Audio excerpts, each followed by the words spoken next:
La Lega Nord è tra due fuochi. Da un lato il segretario nazionale Flavio Tosi accende il faro di Verona, il che significa che avvia il tesseramento della fondazione Ricostruiamo il Paese, preludio alla sua candidatura a premier. Dall'altro l'associazione Veneto Sì, evoluzione dell'omonimo comitato per il referendum sull'indipendenza, lancia un sondaggio tra i simpatizzanti per chiedere se si fidano del Carroccio. Comunque sia, fuoco amico, con il rischio dunque che il partito possa uscirne scottato. Eppure era stato lo stesso Tosi, al battesimo della sua creatura a Mantova, a sottolineare di non voler cannibalizzare il consenso padano.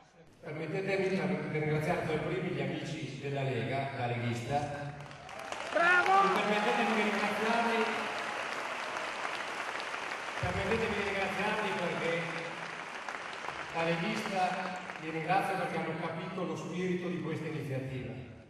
È con questo spirito che il leader dei padani veneti rimarca che la sottoscrizione della tessera non comporta l'adesione ad alcuna formazione. È un gesto concreto, spiegano dal suo quartiere generale, di sostegno alle primarie del centrodestra e alla candidatura di Flavio Tosi. Ma intanto ai leghisti guardano con una certa prudenza gli indipendentisti aggregati attorno a plebiscito.eu. Storicamente, riflette il portavoce Gianluca Busato, la Lega Nord ha sempre giocato un ruolo fondamentale nelle apparenti divisioni del mondo indipendentista, interpretando ad arte la legge del divide et impera. Da qui la domanda: è cambiato qualcosa negli ultimi tempi affinché ci si possa fidare della Lega Nord? La risposta al popolo veneto di Facebook, ma l'iniziativa potrebbe spaccare ancora una volta il fronte venetista.